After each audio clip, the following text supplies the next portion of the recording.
Hello everyone, I am myself Dr. Rajesh Gubba. I am the general medicine educator. So in this session, I will be discussing a very important topic in the connective tissue disorders, that is the hemochromatosis. So if you see the basic definition of the hemochromatosis, it is the disorder which is characterized by the excessive accumulation of the body iron. Right? So it is the disorder where there is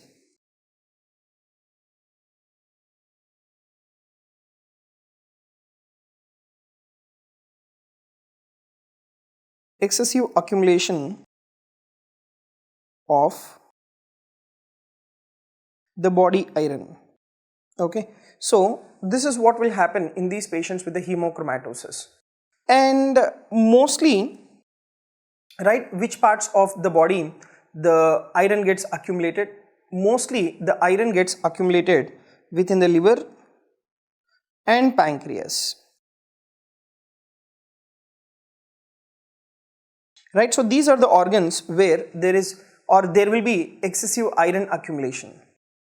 And if you see the regulation of the iron metabolism, if you take the total body content of the iron, it is tightly regulated in such a way that the daily losses are matched by the gastrointestinal absorption. So the total body iron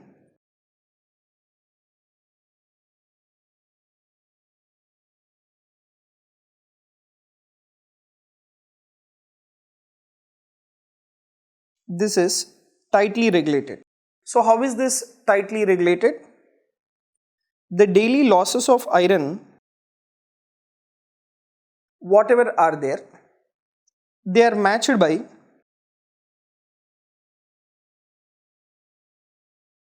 the gastrointestinal absorption of the iron. Now what happens in hemochromatosis? In hereditary hemochromatosis, the regulation of intestinal absorption of dietary iron is lost. Okay, so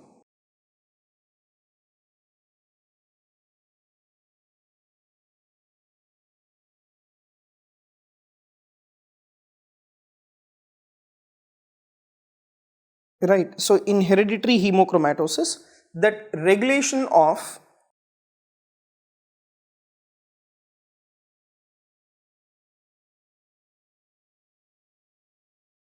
iron absorption across the intestine, it is lost, and thereby you know what happens? This will lead to a net iron accumulation of 0.5 to 1 gram of iron per year. So there will be net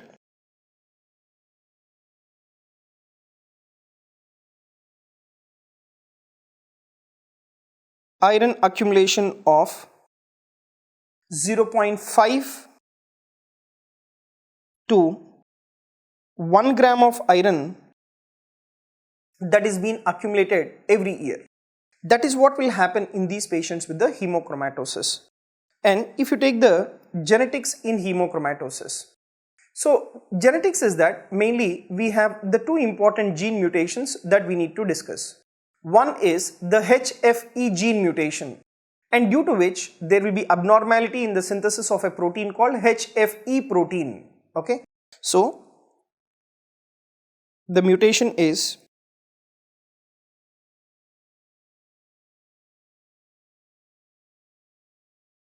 HFE gene mutation. So because of this HFE gene mutation, there will be synthesis of abnormal HFE protein. So you take the normal HFE protein. Normal HFE protein, what it does? The normal HFE protein is thought to play an important role in the process by which the duodenal crypt cells sense the body iron stores. Okay, so what is the function of this HFE protein? It will sense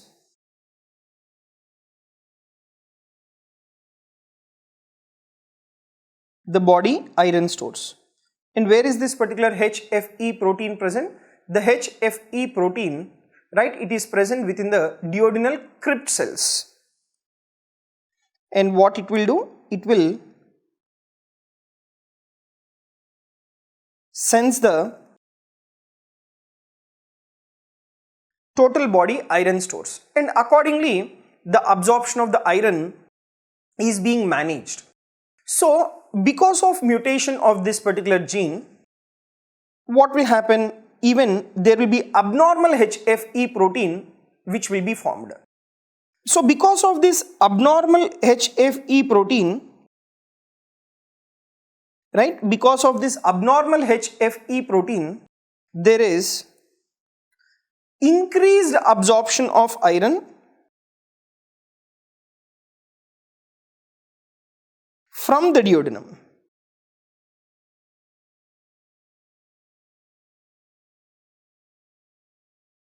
Right, increased absorption of iron from the duodenum, and that is one abnormality which is responsible for the development of your hemochromatosis.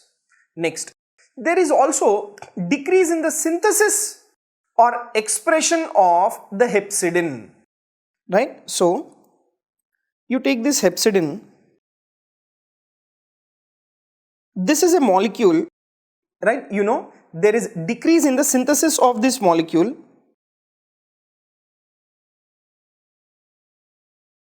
right, or decrease in the expression of this molecule, right, decrease in the synthesis or decreased expression of this hepcidin molecule. And this particular hepcidin, it is a principal iron regulatory hormone.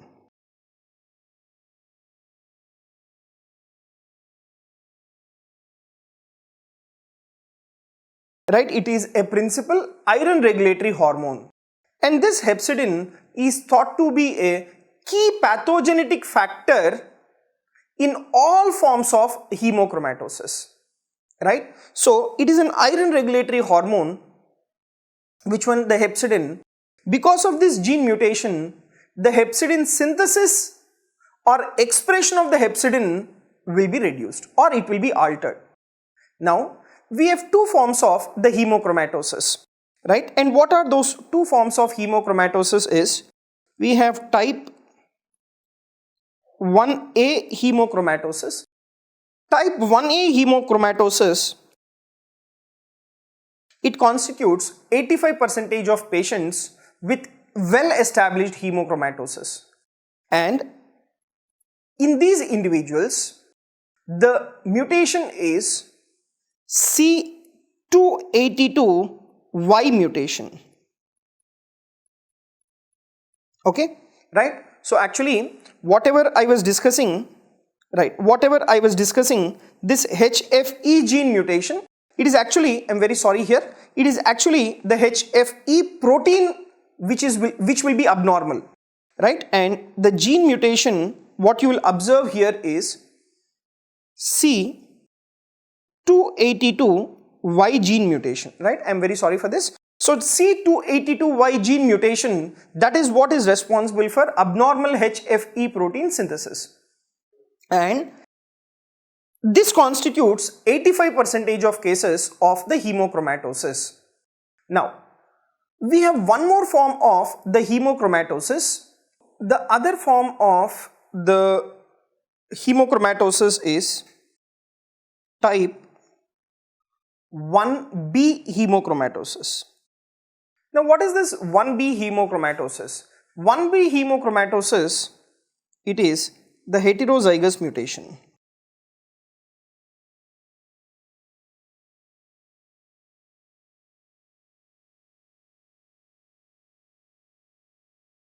Right, it is the heterozygotes, whereas 1A, it is the homozygous, 1B, it is the heterozygous mutation, right? And here the genes which are being mutated is C282Y gene mutation, and as well as another important gene mutation is H63D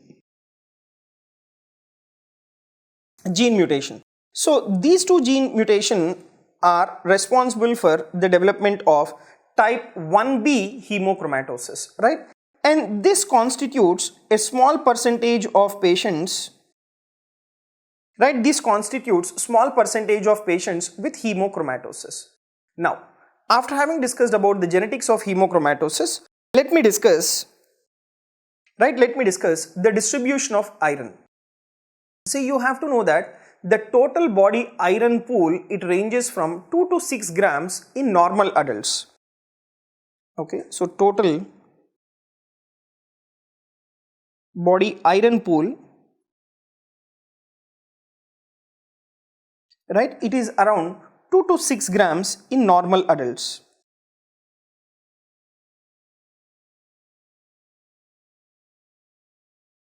Alright, and out of these 2 to 6 grams, 0.5 grams is stored in the liver. Right, 0.5 grams it is stored in the liver, and out of which 98% of the liver iron, it is present within the hepatocytes. Right, it is present within the hepatocytes. But what exactly happens in hemochromatosis? In hemochromatosis, the iron accumulation may exceed 50 grams. Normal total body iron is 2 to 6 grams. But in patients with hemochromatosis,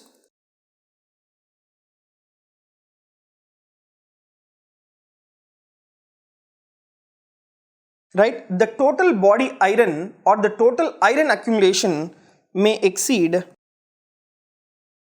right, may exceed more than 50 grams, right, out of which 1/3 will get accumulated in the liver.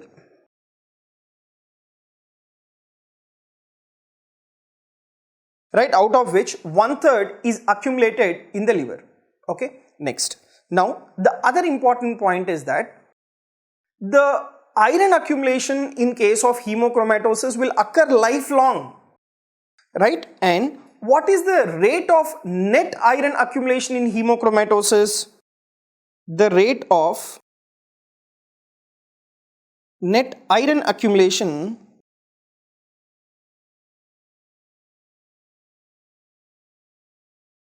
right, you know, it is around 0.5 to 1 gram per year.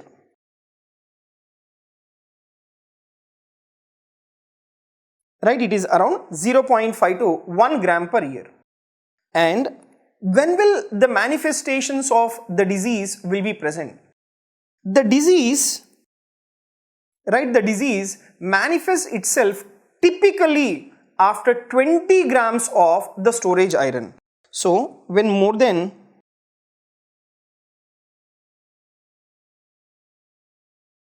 20 grams of storage iron is accumulated, that is the point when there will be development of the clinical manifestations of the hemochromatosis. And what is the age group at which the disease will manifest? The first manifestation,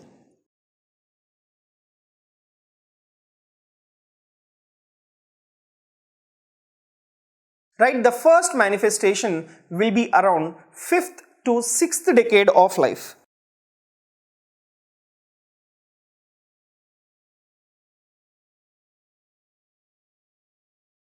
Right, it will be around 5th to 6th decade of life. Okay, and let me tell you, excessive iron,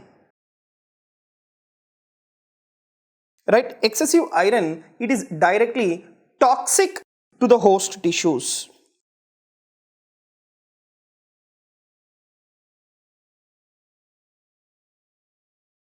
Right, it is directly toxic to the host tissues. Now, let me tell you the distribution of iron in hemochromatosis organ-wise. The clinical features of hemochromatosis are characterized principally by the deposition of the excess iron in the following organs in decreasing order of severity. First and foremost, the very important organ which is affected is liver, right, the hepatic manifestations. Then followed by that, the iron, it gets accumulated within the skin. So skin manifestations are very important. Followed by that, the iron also gets accumulated within the pancreas, resulting in diabetes mellitus. Iron also gets accumulated within the joints, resulting in the development of the arthropathy, right? And the iron will also get accumulated within the pituitary gland, resulting in the hypogonadism, that is because of decreased secretion of LH and as well as the FSH from the pituitary gland. So these are the organs which gets accumulated, and the other organs which gets affected is even the heart and even within the lungs. Okay, now let me discuss the individual organ manifestations, out of which first let me take up the hepatic manifestations. So liver, it is the first organ that gets affected in hemochromatosis, right? And liver manifestations, let me tell you, they are present in almost 95% of patients, and in most of the cases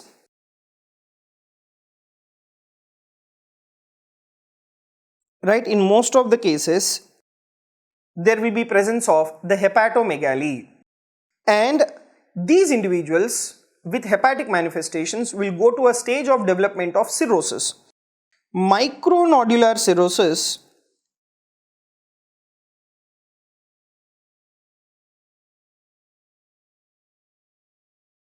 micronodular cirrhosis, it is a characteristic feature, and subsequently from the stage of cirrhosis, almost 30% of patients, they develop hepatocellular carcinoma, 30% of patients, they develop a hepatocellular carcinoma.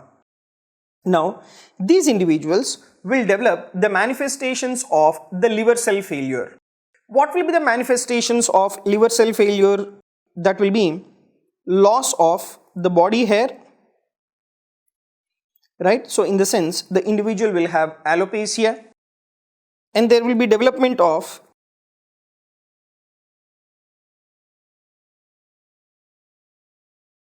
palmar erythema, where there will be redness over the palms, and testicular atrophy in males, and then because of liver cell failure there will be also development of gynecomastia in males. So these are the hepatic manifestations that you will come across in patients with the hemochromatosis, and in fact liver cell failure, that is the most common cause of death, in fact it is the most common cause of death. And let me tell you, in early stages of the liver involvement, the liver function test will be normal, only in the later stages of the disease there will be hepatic decompensation where the liver function test will become abnormal. So this is about the hepatic manifestations. Now followed by that, let me discuss the skin involvement.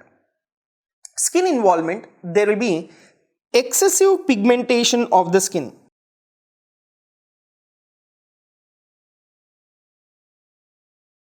and this excessive pigmentation of the skin, this we call it as bronzing of the skin.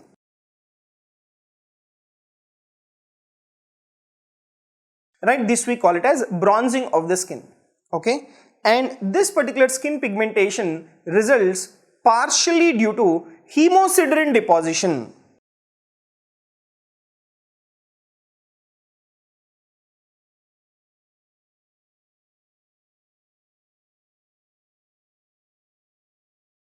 That is due to hemosiderin deposition, and mainly due to melanin pigmentation or melanin deposition as well, which occurs in patients with the hemochromatosis. And the skin manifestation will not be just localized, the skin manifestation will be diffuse or generalized. It will be diffuse or generalized. Okay, so that will be the skin manifestations. And the skin which is mainly affected is, the skin which is mainly affected is the skin over the face, and skin over the neck, and the extensor aspects of the extremities.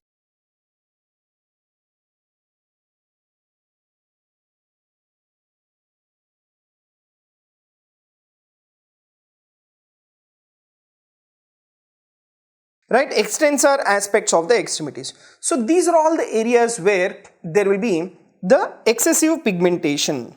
Now, followed by that, let me discuss the other important structure which is affected is the pancreas.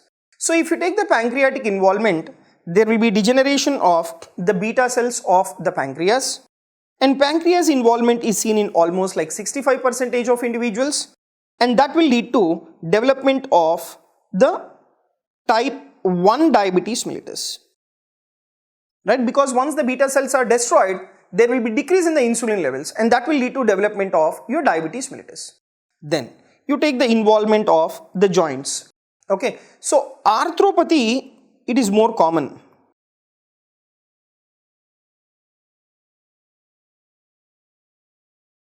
Right, arthropathy, it is more common. Okay, and if you see the joints which are first to be involved, they are second and third metacarpophalangeal joints.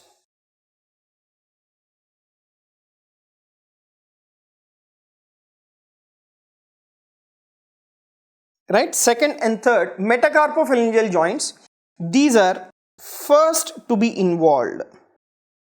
Right, these are first to be involved, and subsequently there will be development of polyarthritis. Right, subsequently there will be development of polyarthritis. Now in these individuals there is also development of the hypogonadism. Right, these changes like hypogonadism are primarily the result of decreased production of gonadotrophins due to impairment of, right, due to impairment of hypothalamo-pituitary axis. Okay, so there is decreased production of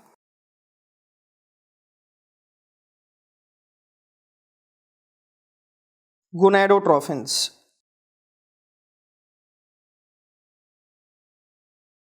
Right, and why is that there is decreased production of gonadotrophins? That is due to impairment of hypothalamic pituitary axis.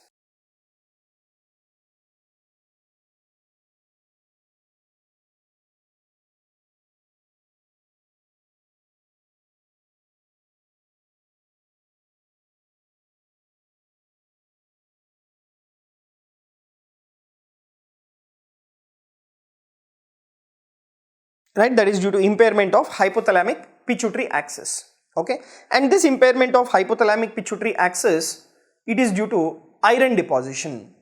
Right, and in majority of these individuals they will have testicular dysfunction also.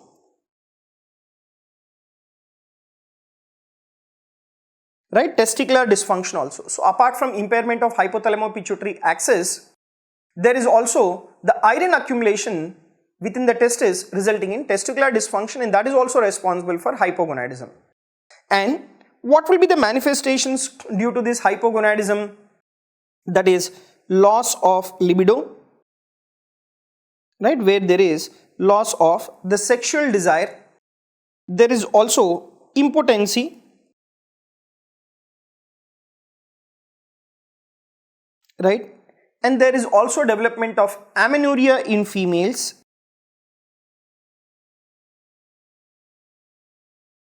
and subsequently there is development of testicular atrophy,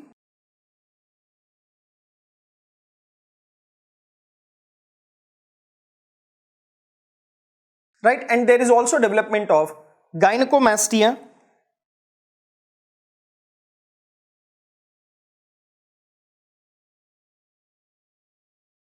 right, and followed by that there will be sparse body hair.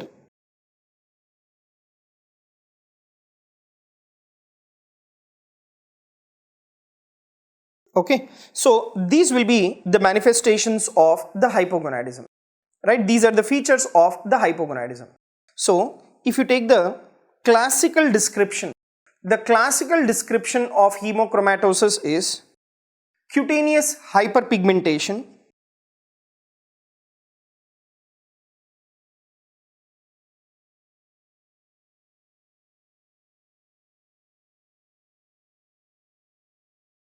right, that is called bronzing of the skin. Next, development of type 1 diabetes mellitus. Next, development of micronodular cirrhosis.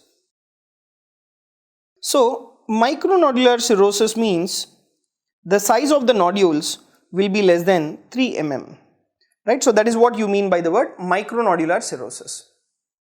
Then finally, if you see the complications of these patients with the hemochromatosis, affected patients, they are at increased risk of infection with Vibrio vulnificus, Listeria monocytogenes, Yersinia enterocolitica and other siderophilic organisms. Okay, so affected individuals,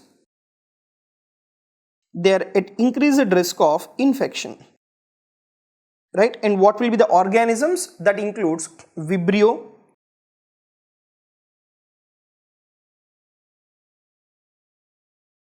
vulnificus, 2 Listeria monocytogenes,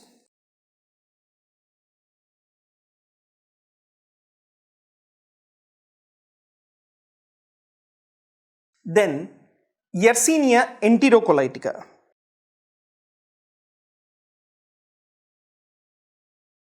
So these are the organisms, right? These are the organisms which will cause infections in these patients with the hemochromatosis.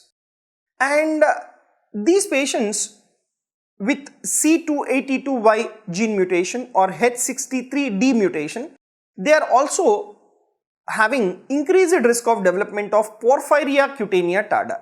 Okay, so the other complication is development of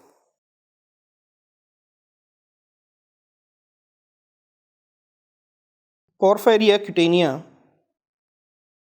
tarda. And this porphyria cutanea tarda is seen in those individuals with C282Y mutation or H63D mutation. And these patients particularly of C282Y homozygotes, these individuals, they have twice the risk of colorectal carcinoma and breast cancer. So these individuals, they are at increased risk of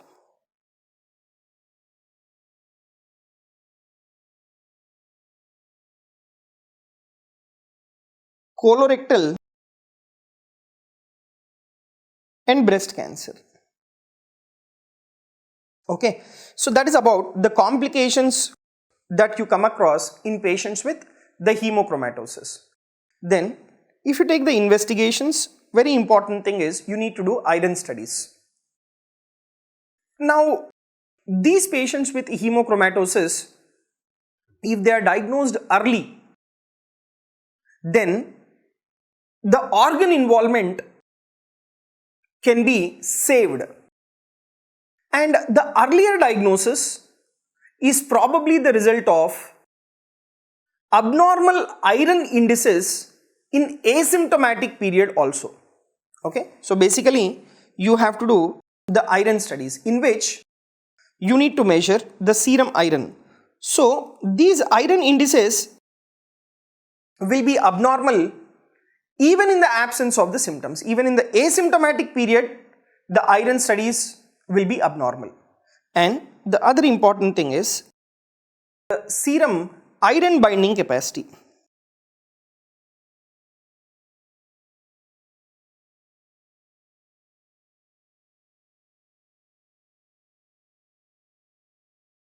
Right, the serum iron binding capacity, and you also need to test for percentage of transferrin saturation, and you need to test for the serum ferritin levels. Right, you need to test for the serum ferritin levels. Okay, so let me discuss what will happen to these iron indices. Right, these iron indices, they become abnormal long before the symptoms of hemochromatosis have developed. Therefore, the serum iron indices are used as screening test for diagnosis of hemochromatosis. So all these are used as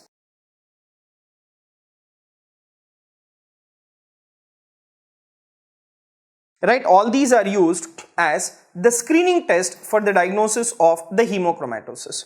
Now let me discuss what will happen to these iron indices. You take the plasma iron.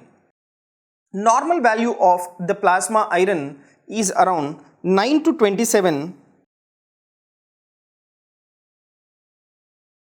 micromoles per liter, whereas in symptomatic hemochromatosis the levels will be around 32 to 54 micromoles per liter.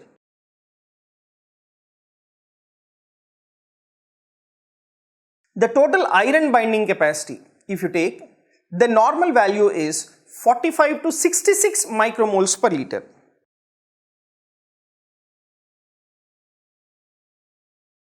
Right, 45 to 66 micromoles per liter.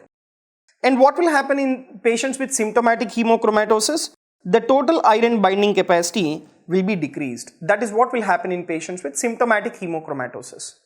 And you take the transferrin iron saturation.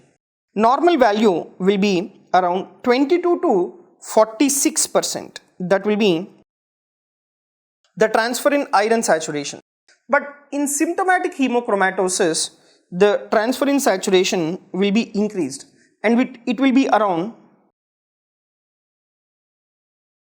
right, it will be around 50 to 100. And you take the serum ferritin levels. The serum ferritin levels, that will be around, normal value will be around 10 to 200 milligrams per liter. And what will happen in patients in symptomatic hemochromatosis? The serum ferritin level will be increased. So that will be around 900 to 6000. So ferritin is what? It is an iron depot, it's an iron store. And urinary iron, if you take, it will be around 0 to 2 milligrams per 24 hours. And in symptomatic hemochromatosis, the urinary iron levels will be increased. And how much that will be? That will be around 9 to 23 milligrams per 24 hours. And you take the liver iron. The normal liver iron will be around 300 to 1400 micrograms per gram dry weight. And in case of symptomatic hemochromatosis, it will be markedly increased, right? And you know, the value will go up to 6000 to 18,000 micrograms per gram dry weight. And you take the hepatic iron index. The hepatic iron index, the normal value is less than 1. Right, the hepatic iron index, it is less than 1. And you take in case of symptomatic hemochromatosis, the hepatic iron index will be more than 2. Right, and how do you calculate this hepatic iron index? Microgram per gram dry weight by 56 multiplied by age of the individual, right? So this will be the iron studies in patients with hemochromatosis. So out of all these, you take this percent transferrin saturation. Percent transferrin saturation is increased, and that will be earliest phenotypic marker of hereditary hemochromatosis. Okay, so this will be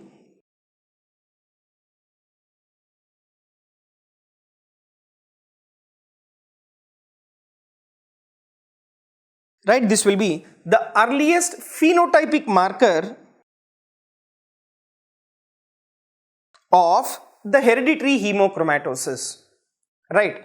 And it is the best screening test used for diagnosis of hereditary hemochromatosis, right? So this is the best screening test. So first important point, it is the earliest phenotypic marker of hereditary hemochromatosis, and second important point, it is the best screening test used for diagnosis of hereditary hemochromatosis.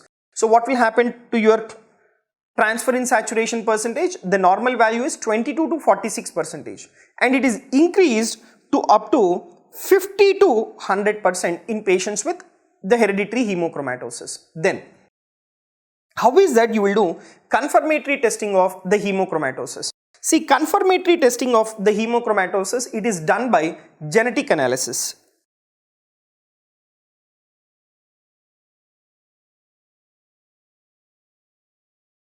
right? It is done by the genetic analysis, and this genetic analysis, it is more reliable than determining the iron content in the liver biopsy. Okay, so this is more reliable than,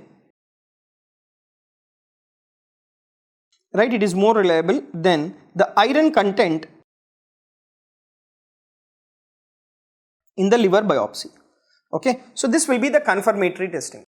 And this hereditary hemochromatosis is associated with mutation in HFE gene, right? And what will be the genetic analysis you have to test for? HFE gene mutation. That is not, actually it is a gene which will code for HFE protein, that is C282Y gene, right? And almost like 60 to 93% of patients with this disorder are homozygous for mutation designated C282Y, right? So the gene is C282Y. This is the gene that is being mutated. Liver biopsy is also done to assess if liver fibrosis is present or not. So what is the purpose of doing the liver biopsy? That is to check whether the fibrosis have developed or not, right? And out of all this, the genetic testing is more reliable than compared to that of biopsy. So if you see these points here, serum iron indices are used for pre-symptomatic screening. Genetic analysis is used for confirmation of the disease. Right, so if you take the flow chart, patients with susceptible hereditary hemochromatosis, you need to do screening with serum iron indices. And what is the first important screening test? Transferrin saturation, right? And what will happen to your transferrin saturation? It will be increased. And what will happen to your total iron binding capacity? It will be decreased. And how much will be the transferrin saturation increase? That is almost like more than 45% compared to normal. Then confirmation of the disease is by genetic analysis, right? You have to check for C282Y homozygous gene mutation. And if it is present, the hemochromatosis is confirmed. Then you need to assess the liver function test whether they are normal or abnormal. Okay. Then coming to your complications. See, already we have discussed the complications, right? So what is that complications we have discussed? These individuals, they are at increased risk of infection and increased risk of porphyria cutanea tarda, and particularly C282Y homozygotes, they have twice the risk of colorectal and breast cancer. Now apart from these complications what we have discussed, these individuals, they are prone for the development of type 1 diabetes mellitus, they are prone for the development of arthropathy, right, and they are prone for the development of the heart disease, right? And what will be that particular cardiac disease? That is development of restrictive cardiomyopathy. And another important complications are portal hypertension, and this portal hypertension occurs secondary to cirrhosis of liver, and there is also development of hypopituitarism.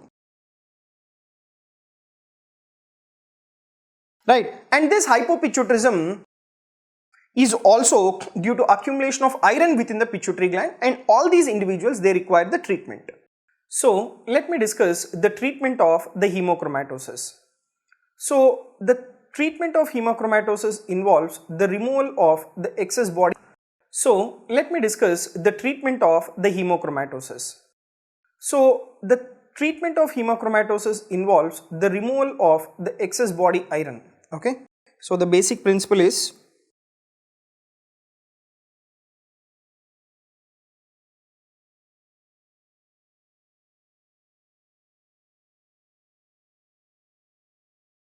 removal of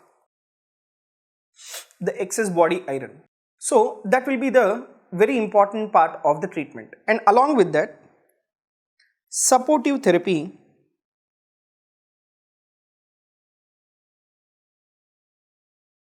is very important. Now, the iron removal, it is done by two methods. So what are two methods of the iron removal? Number one, that is by phlebotomy.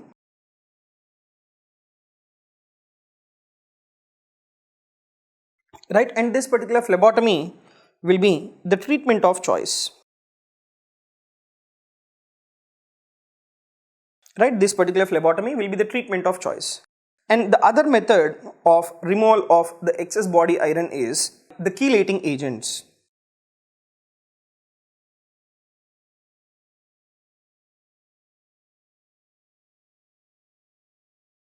And these particular chelating agents include deferoxamine.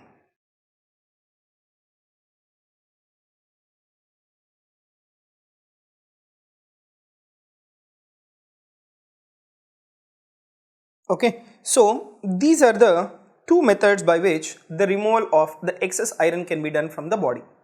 Now, if you take this phlebotomy, right, I have discussed that it is the treatment of choice, and this phlebotomy, it is done weekly or twice weekly.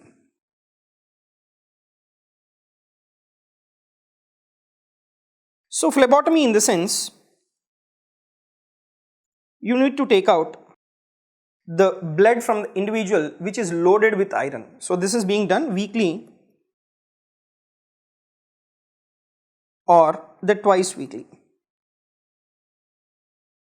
Okay, that is how the frequency of the phlebotomy will be in patients with the hemochromatosis.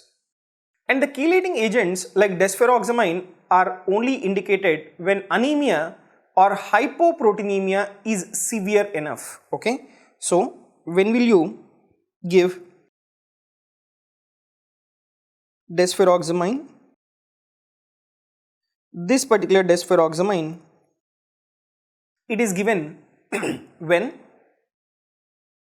there is anemia, right, when there is anemia or hypoproteinemia. So when there is anemia, like you cannot do the phlebotomy, because in phlebotomy what you are doing, you are taking out the blood. So if in anemic patients you are taking out the blood, the anemia further gets precipitated.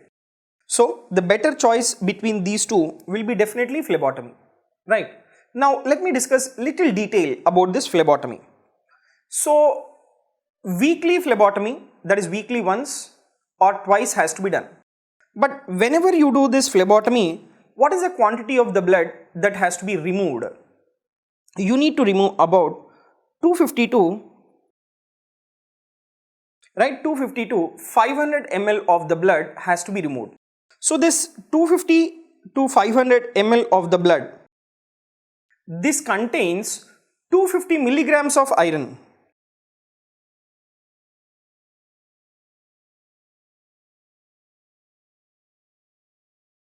Right, this contains 250 milligrams of iron. So this phlebotomy is particularly indicated in all symptomatic patients.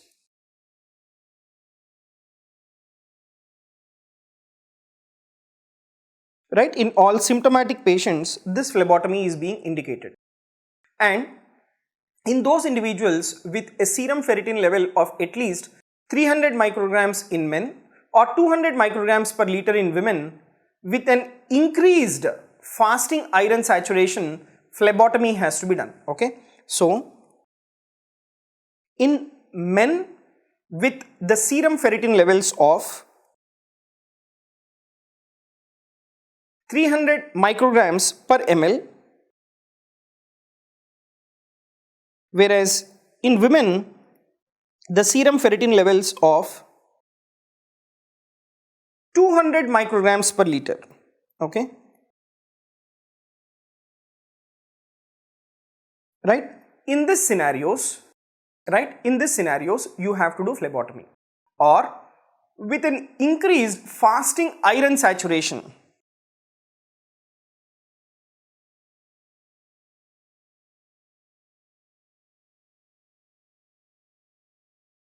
Right, and how much should be that increased fasting iron saturation?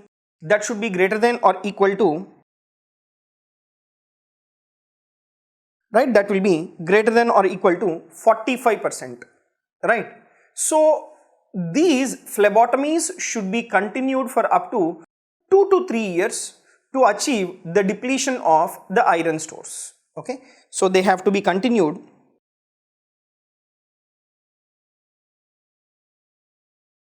for around or up to 2 to 3 years, right?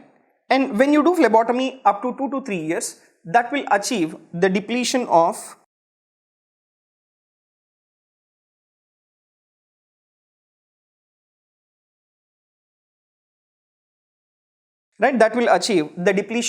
the iron stores. Okay, and the hematocrit and serum iron values also should be monitored. So whenever you are doing phlebotomy, monitoring that you have to do is serum iron, and as well as you need to monitor the hematocrit.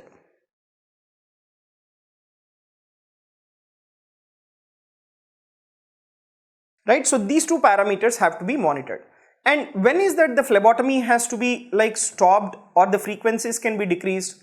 When iron store depletion is achieved, in the sense when the iron saturation becomes less than 50%, right? You see that here. When the iron saturation becomes less than 50% and the serum ferritin levels have reached up to 50 to 100 micrograms per liter, phlebotomies have to be done every 2 to 4 months. So in the severe stages, like either it is done weekly once or twice weekly. But when the levels of the iron indices have reached up to this, then phlebotomies has to be done every 2 to 4 months. Okay, that is to maintain the serum ferritin level between 50 and 100 micrograms per liter are continued. This is very important. That is when the phlebotomies frequencies have to be decreased and then finally stopped. And another important point you see here, in patients with C282Y homozygous women, a body mass index greater than 28 is associated with lower phlebotomy requirement. Okay, so in obese individuals, that is in body mass index more than 28, particularly in women, the requirement of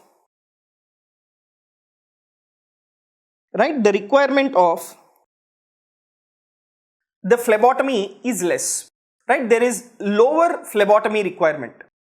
Why? Because the hepcidin levels are increased by overweight. So in those individuals where the BMI is more, there will be increased hepcidin levels, right? And it is the hepcidin which will monitor the iron level within the body. Okay, so in these individuals with BMI more than 28, there is lower phlebotomy requirement. And there are certain foods that has to be avoided in patients with hemochromatosis. And affected persons, they are advised to avoid foods rich in iron. Right? What are the foods rich in iron? That is red meat,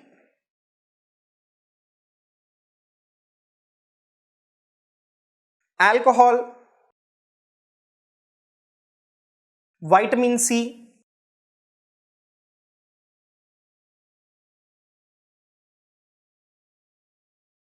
raw shellfish, and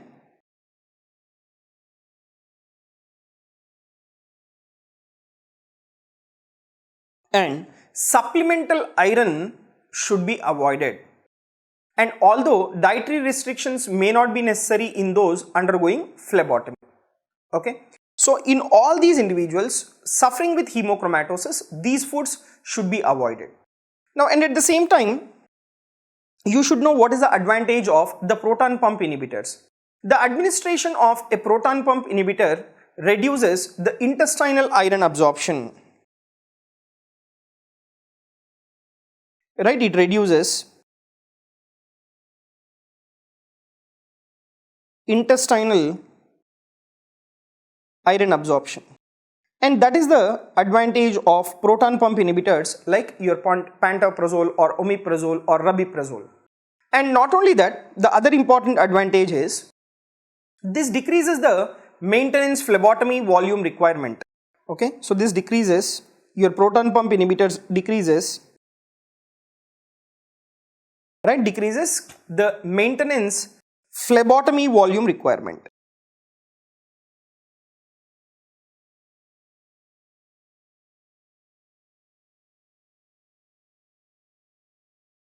Okay, so that is the advantage of the proton pump inhibitors.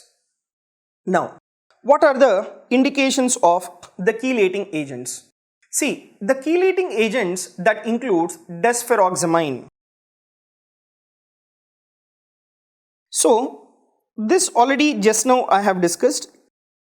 Deferoxamine is indicated for patients with hemochromatosis and anemia, or in those with secondary iron overload due to thalassemia who cannot tolerate phlebotomies. Okay, so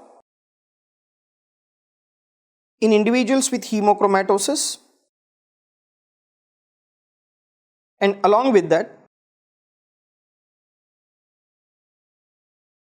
right, and along with that there is presence of anemia, or in those with secondary iron overload, right, in those with secondary iron overload, and this secondary iron overload is due to thalassemia, right. In patients with thalassemia, the treatment is the repeated blood transfusions. So because of repeated blood transfusions, the individual may have secondary iron overload resulting in hemochromatosis. So even in those group of individuals, you need to give the chelating agent. Okay, and what is the route of administration of this particular deferoxamine? This is given intravenously or subcutaneously. And what will be the dosage of this particular chelating agents? That is around 20 to 40 milligrams per kg per day, right. That is the dosage of the deferoxamine, right, and this has to be infused over 24 hours, right, and this deferoxamine can mobilize, right, this particular drug whenever it is being administered. It is slightly painful, right, it is slightly painful and little time consuming process. And this deferoxamine, it can mobilize 30 milligrams of iron per day, right. The dosage of nearly around 20 to 40 milligrams per kg per day can mobilize 30 milligrams of iron per day. Now, this is the parenteral formulation, and you take the oral iron chelators. We have two important oral iron chelators, that includes Deferoxamine. See, what is the dosage of this particular Deferoxamine? This Deferoxamine, it is given at a dosage of 20 milligrams per kg once daily.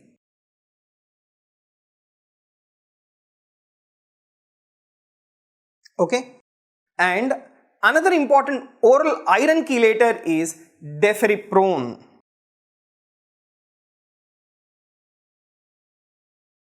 Right, and the dosage of this particular Deferoxamine is 25 milligrams per kg. And this has to be administered almost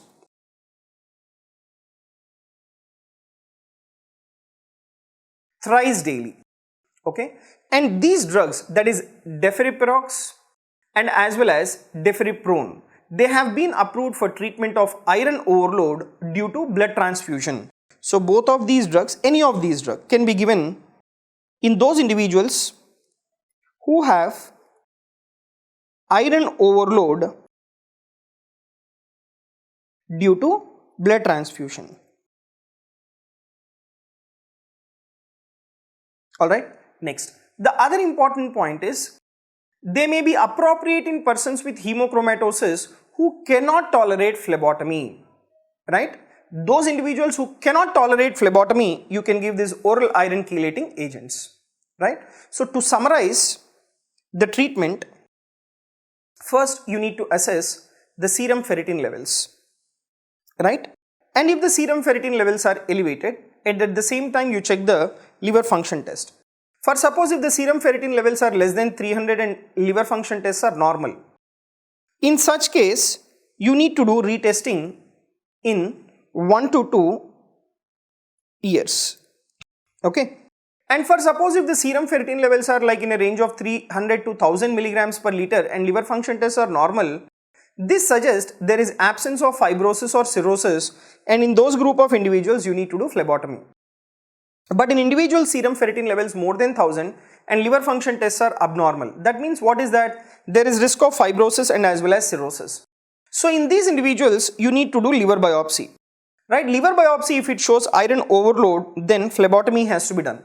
And if there is no iron overload, investigate and treat appropriately. In the sense you need to give the iron chelating agents. So to summarize hemochromatosis, these are the important points.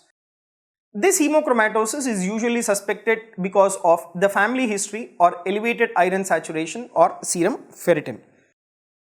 Most patients, they are asymptomatic. The disease is rarely recognized clinically before the 5th decade, very important point.